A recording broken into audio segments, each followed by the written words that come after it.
You are watching KEVU 25 News Now at 10.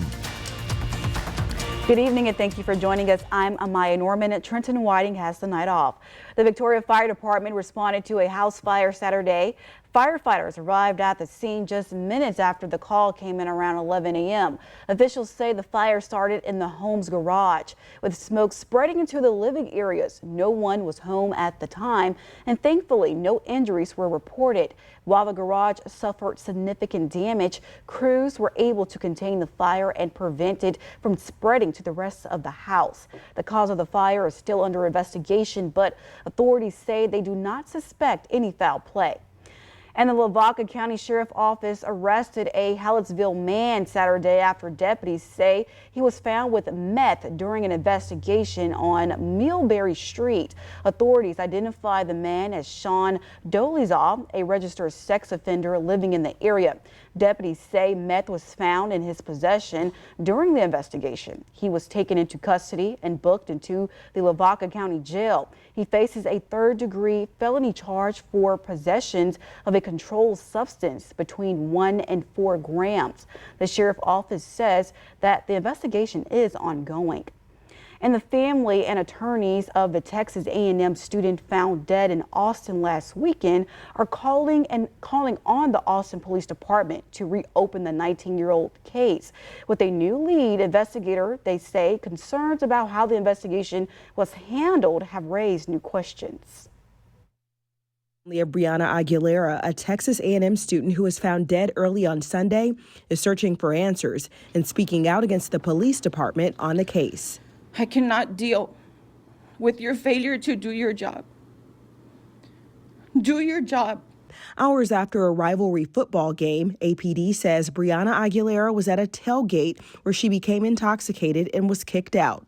According to CNN affiliate KEYE, Aguilera's mother said Aguilera ended up back at her friend's apartment, where there were about 14 people inside. And when she spoke with APD, they said her daughter fell out of an apartment unit on the 17th floor. The family and attorneys for Brianna Aguilera call the circumstances surrounding her death very suspicious. Despite that, APD revealed at a Thursday press conference that they are not investigating the death as a homicide, and there are no indications that suspicious circumstances exist. Our investigation has revealed that unfortunately Brianna had made suicidal comments previously to friends back in October of this year. This continued through the evening of her death. But Rodriguez and lawyers claim the Austin Police Department's handling of the case creates more questions than answers, and the family is not satisfied. Investigations are supposed to remain confidential until the investigation is complete. I cannot deal with you jumping to conclusions and not performing an actual investigation. I'm Sherelle Hubbard reporting. Police reports recovering a deleted suicide note from the night before her death. The family's lawyer disputed it was a suicide note. If you or someone you know is struggling with mental health, dial or text 988 or visit 988lifeline.org for free and confidential support. Authorities in South Central Louisiana are still searching for one of 3 inmates who broke out of a St. Parish jail this week. 24-year-old Keith Ellie, who was behind bars on an attempted second-degree murder charge, escaped with 2 other Wednesday. Deputies say they removed concrete blocks from all on the wall, then used sheets to scale the outer perimeters. Now, 1 inmate was captured. Another died by suicide as officers moved in.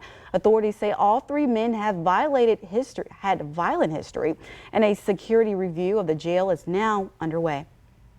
Now let's go to Trey Mining with the first look at our forecast. Now, Trey, I want to know if we're having any more cool front. Today was a little bit warm. Now it's going to be a little bit, give us any details on how Crossroads is going to be looking. Well, it'll be cooling down a little bit coming up tomorrow. I mean a little bit, that means slight drop in temperatures, but overall, sunny skies is going to continue and looking pretty good overall. Let's take a look at what's going on right now. Nice conditions, 60 cool degrees on the outside. And the humidity is still up there, 96%. That'll lead to a little bit of patchy fog early tomorrow morning, so be careful if you're driving early. And the high temperature today, 71 degrees, felt very nice in Victoria. Low was a chilly 49 degrees, and still under normal for rainfall for the month, above normal for the year. Any more rain headed our way, or will more sunshine prevail? Find out later on in the full forecast. Amaya? Thank you, Trey. Now to alarming new images tonight. The woman seen being chased by a federal agent near New Orleans. She is a U.S. citizen being chased by Border Control. It comes in the midst of President Trump's immigration crackdown, with similar scenes playing out in the cities across the U.S. Here's ABC's Chief Justice correspondent Perry Thomas. Leave me alone! Tonight, harrowing video showing a woman frantically running away from federal agents in Louisiana as President Trump's nationwide immigration crackdown intensifies. Leave me alone! Masked border agents chasing that woman on foot as she screams in fear. Running into her house as her stepfather races outside, initially thinking she was being kidnapped, demanding answers. That woman was a 23-year-old U.S. citizen. DHS saying in a statement, all agents left the area as soon as they determined the individual in question was not who they were looking for. That incident comes after federal agents pulled this woman out of a car during a border operation in Florida as she screamed she was a U.S. citizen. I'm a U.S. citizen! Please help me! This is unfair! Why are you doing this to me? Authorities placing her in handcuffs, briefly detaining her. Officials say she was driving her undocumented boyfriend's car and refused to comply with orders to identify herself. And tonight, newly elected Arizona Congresswoman Adelita Grijalva claiming she was assaulted by ICE when she joined protesters who had blocked the street in Tucson. She released this video of the alleged incident. This is like the restaurant I come to literally once a week, and was sprayed in the face by a very aggressive agent. But tonight, Homeland Security officials pushing back, saying Grijalva was not targeted, but near someone who was pepper sprayed, as they were obstructing and assaulting law enforcement. Southwest Airlines is getting a break tonight. The company will no longer have to pay the remaining portion of a federal fine stemming from its 2022 holiday meltdown. System glitches forced Southwest to cancel about 17,000 flights, disrupting millions of passengers. The Biden administration initially issued a $140 million penalty, but the Trump administration is now forgiving the last $11 million. The Transportation Department says Southwest has significantly improved its operation and on-time performance, contributing to the decision to wipe out the remainder of the fine. And downtown Victoria was sparkling with holiday cheer Saturday night as HEB hosts its annual Christmas tree lighting. Families gather around the giant tree in the heart of downtown to watch the lights come alive, marking the start of the holiday season. And tonight, even Brother Gary Moses was honored and appreciated during the celebration, receiving recognition from the community before the festivities continue. Following the tree lighting, the holiday fun rolled on with a Christmas parade through the downtowns. The evening also featured visits with Santa, festive treats, and performances from local choirs and bands, making it a night full of holiday spirits for everyone. For more local news, content, weather, and sports, come to our website at crossroadstoday.com. And if you see news happening, let us know. Call the number on your screen to contact our newsroom or email us your tips at staff@crossroadstoday.com. As U.S. and Ukrainian leaders push for a possible peace deal, Russia unleashed a new strike. The latest details ahead. Temperatures currently in the low 60s and even the 50s in the northern parts of the Crossroads region. Cooling down a little bit more tonight and tomorrow. Any rain chances anytime soon? Let's find out in the full forecast. Here's a look at what you can expect on Community Crossroads. We learn about a nativity scene exhibit and the African Children's Choir. We hear from the Calhoun County Humane Society and the Victoria Police Department. Recommending people lock their cars, keep them locked. That's what the burglars in Victoria are looking for, is unlocked vehicles. They're looking for easy targets. So let's not make it easy for them to make us a victim by leaving our cars unlocked.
American and Ukrainian leaders are meeting again this weekend to talk about a plan that could help bring peace and end the war in Ukraine.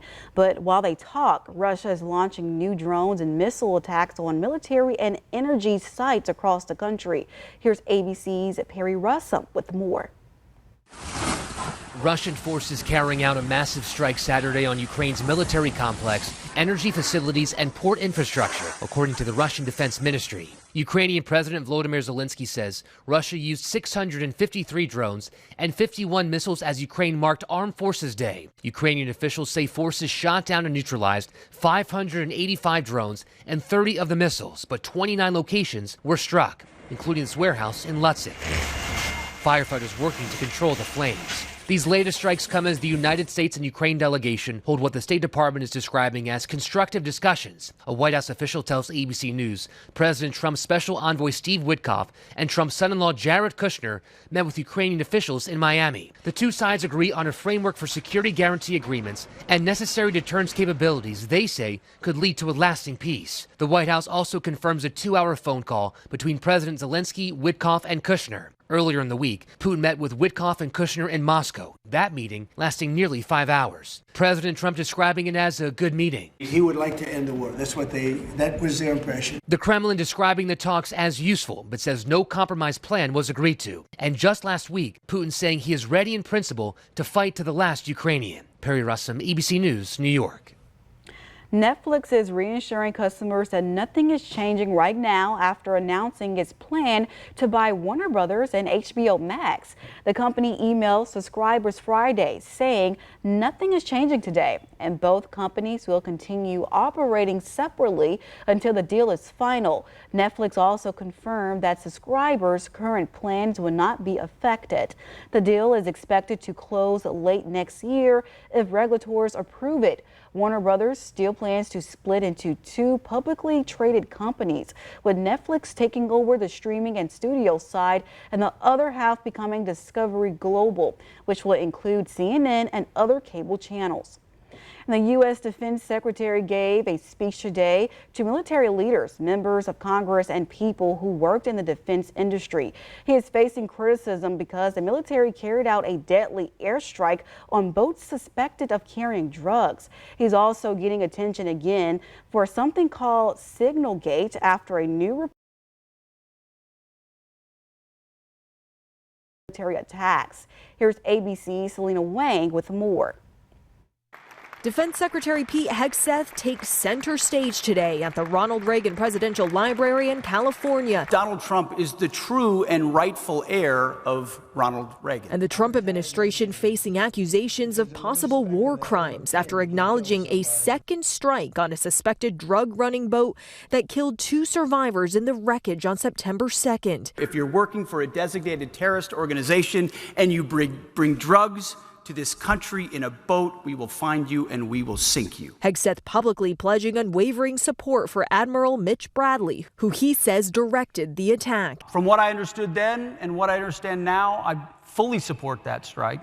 In this particular case, it was well within the authorities of Admiral Bradley, who's an incredible American, an American hero. Admiral Bradley briefed and showed video of the second strike to lawmakers this week behind closed doors. What I saw in that room was one of the most troubling things I've seen in my time in public service. I didn't see anything disturbing about it. International law says enemy combatants can only be killed if they pose an immediate threat. If it is found that survivors were actually killed while clinging onto that boat, should Secretary Hegseth, Admiral Bradley, or others be punished?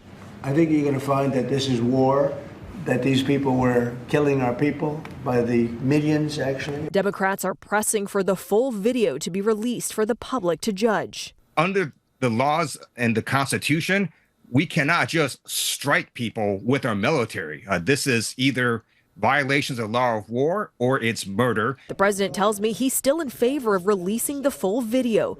The White House says it is still working with the Pentagon on that. Selena Wang, ABC News, Washington. Protesters greeted the Coast Guard's so-called Christmas tree ship in Chicago today because Homeland Security Secretary Kristi Noem attended the holiday event. The U.S. Coast Guard cutting delivered 1,200 Christmas trees during the festival. Protesters sang holiday songs nearby and held signs, one reading, "Trees for families, not props for politicians." They're unhappy with the federal government immigration crackdown in the city. Experience our digital streaming service Crossroads Today Plus. Stream our daily newscasts and much more using your connected TV. Just download Crossroads Today Plus on your Roku, Amazon Fire TV, Apple TV, or Android TV. Search Crossroads Today Plus. Pretty mild around the state of Texas, including our region here. Temperatures near 60 degrees. Cooler air to the north, Oklahoma to Wichita Falls to Texarkana and points to the east. Some of that cooler air coming headed our way.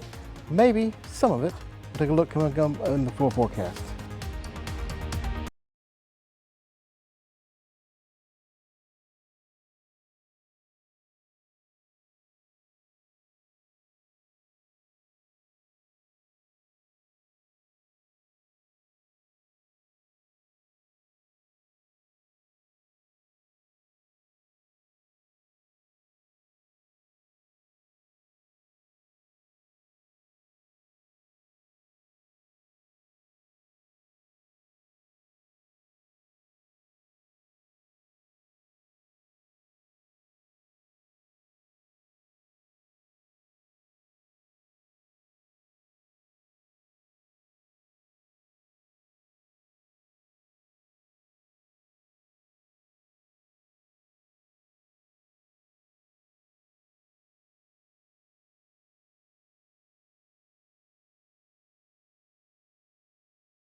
Good evening, everyone. Thanks for staying up late with us.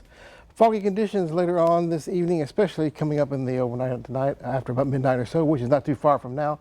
1 mile visibility is likely coming up by about 6 a.m. or so. Be careful driving early in the morning. So we want you to be safe, of course. Use your low headlight beams and reduce your speed out there. Temperatures at 5 o'clock, we're in the 70s. We're in the 60s now, on through the 6 p.m. hours as we continue to work on through the 11 o'clock hour to 1 a.m., 61 degrees. It'll probably be our low in the overnight tonight. And we'll see the temperatures beginning to fall a little bit more as we head toward the late afternoon and early evening tomorrow as the front comes through. Here it is right here, by about 6 p.m. or so on Sunday. We'll have a high temperature near 80 degrees, and then it'll cool down after that to about 6 o'clock in the evening to about 7 o'clock or so as the cool air edges on down from the north, giving us a little bit cooler air, not anything too cold or anything dramatic like that. Clouds in the Gulf of Mexico, staying there. We're clear here for the most part. Cooler to the north, low pressure area dragging that moisture from the Pacific into the Gulf of Mexico, not impacting our weather at all, keeping a few rain showers out there with the old front. This front here, way up north, making a quick move to the south as we head toward your day tomorrow late in the day, as I showed you there on the temperature map, making its way into the Crossroads region, giving us some cooler air.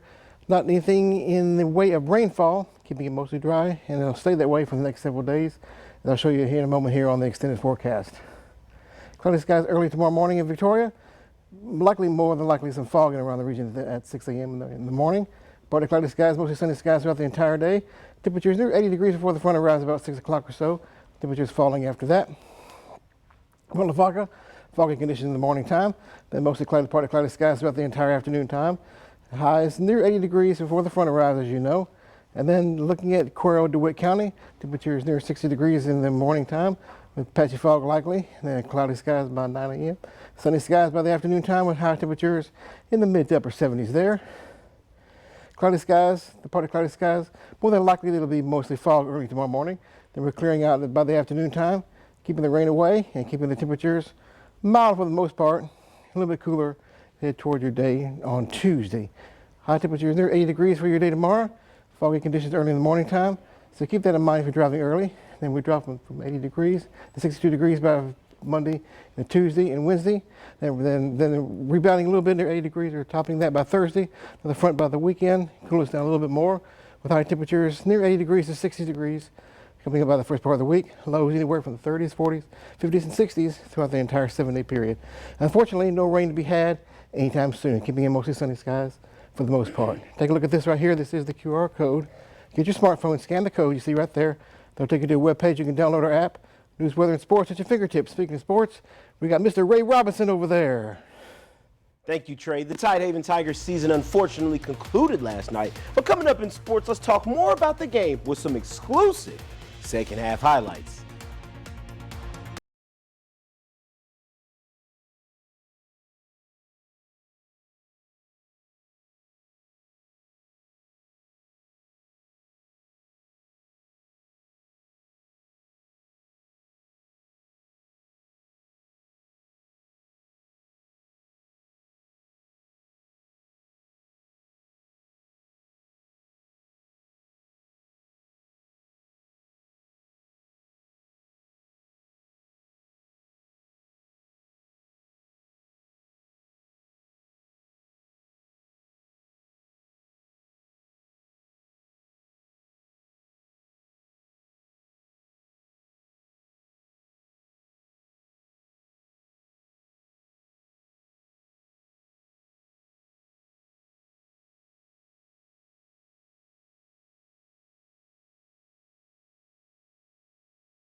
All right, now let's continue your postseason coverage of some high school football playoff action by talking about a team whose hunt ended last night, but the run was definitely worth it. Tidehaven High School faced off against a hungry and more focused East Bernard team last night, and this wasn't the same East Bernard squad the Tigers battled a few weeks ago. So when they wrapped up their regular season, in their last matchup, 8 key players East Bernard did not play. But last night, those starters returned to the field, bringing alongside them a never-say-die attitude. And that changed the game. Tidehaven took control in the third quarter, but East Bernard stayed within striking distance. Whether it was a turnover or a forced field goal, East Bernard came to play hard. The game's turning point came with a successful onside kick, and that was a huge indicator and a shift of momentum. And before you knew it, East Bernard rallied back and clinched the win with a final score of 34-31, but still a big congratulations to Tidehaven on a great season. You made a strong run and left it all out on the field. And now turning to some high school basketball news, Goliad stepped up big in the San Diego tournament, winning it all with a perfect 5-0 record. Grant Wyndham took home MVP honors, while Logan Youngblood earned offensive MVP. And as we transition into basketball season, guys, I think Goliad might be a top team to keep an eye out on. And now over to college football, Texas Tech battled BYU for the Big 12 championship down at Jerry's World this afternoon. BYU's only score came within the final 5 minutes of the first quarter when L.J. Martin sneaked it in on a quarterback keeper for a touchdown for the Cougars. But that was as good as it got for BYU. On the very next play, Texas Tech got down to business. With time on the clock, the line allows Morton to throw a long pass to Coy Eakin for their first touchdown of the game. And from that point on, the Red Raiders took control, shutting out BYU for the rest of the game. Texas Tech won decisively with a final score of 34-7 to claim the Big 12 Conference Championship. Here's a word from Coach Joey McGuire. He helped us put this team together. These guys, you got Jacob Rodriguez, who slept on the floor as a walk-on to be a Red Raider. I'm so proud of this team. I think we got the best coaching staff in the world. We got the best administration staff in the world. We got the best fans in the world.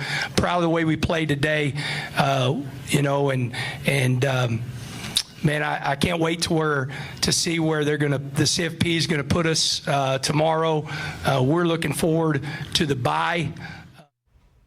I know we're looking forward towards it too, because, you know, got a lot of college football playoffs to discuss tomorrow. But in some NBA world, some Texas basketball was played tonight as the Mavericks surprisingly upset the Houston Rockets. The final score 122-109. Anthony Davis did lead the game in scoring with 29 points. Cooper Flagg, the rookie sensation, had 19 points. Leading the Rockets in scoring was Kevin Durant with 27 points, and just below him was Jabari Smith with 22. The Rockets will host the Clippers on Thursday.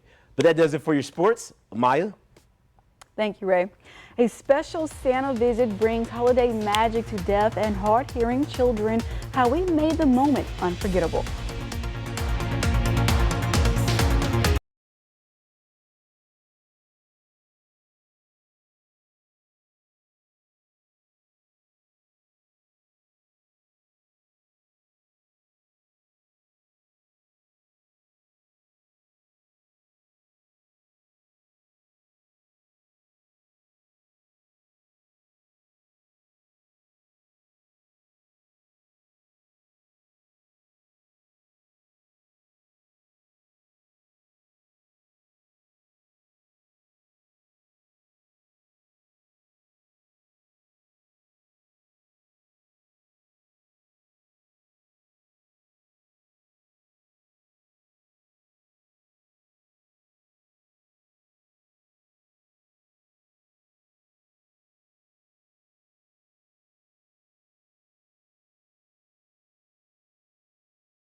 A holiday tradition in Arlington drew a big crowd Friday at a local skating rink. Santa Claus greeted more than 150 children from the Dallas-Fort Worth area, all of them deaf or hard of hearing. Santa used sign language to talk with the kids as they shared their Christmas wishes. Tarrant County College helped organize the event, with dozens of sign language students volunteering to make the experience special for both children and their families. I love that. That is How so cute. nice. That's so nice. Look at Santa Claus. Santa said, I know it all. He does. He can communicate any language, anytime. Any language. How he's going to check that list? You know, he's checking it twice. You're right. You know, that applies to everybody. I hope I've been nice. I hope I've been nice too. I don't know about that, though. I don't know. I might be on a naughty list. Right? You think you're going to be on a naughty list? Nah, I think I'm doing pretty good. Okay. I'm doing pretty good. Well, I hope I'm doing good. So, how the weather looking? Naughty or nice? Well, it depends on how you look at it. Maybe a little naughty in the morning time with a little bit of patchy fog, so be careful driving out there early in the morning time. Then sunshine abounds. Cooler temperatures after tomorrow afternoon. Highs near 80 degrees on your Sunday. Cooler 60s or so for highs Monday, Tuesday. Warms up again. And then, well, pretty much stays the same. No rainfall, next 7 days. Cool in the morning time, so. Lord, we back 80 degrees again. In December? Can you believe it? Yeah. South Texas, what can I say? Wow, we back 80 degrees. And then the front comes down, cools us down, and then we rebound again, 81 degrees on Thursday, then 70 degrees on Friday. So I kind of jump all over the place. Well, it's good to know, you know, we got some high school football playoff action coming. So, you know, it's good to know that it's still a little warm down here. So, you know, the kids ain't got to layer up in those pads because, you know, these are some crucial games and you don't want to start cramping and just be layered up. You got to be ready to deliver on the big stage. Yes. Yeah, you're right. But I'm glad that it's cool, but it's still hot. But hey, what type of, you know, the weather we get in Texas.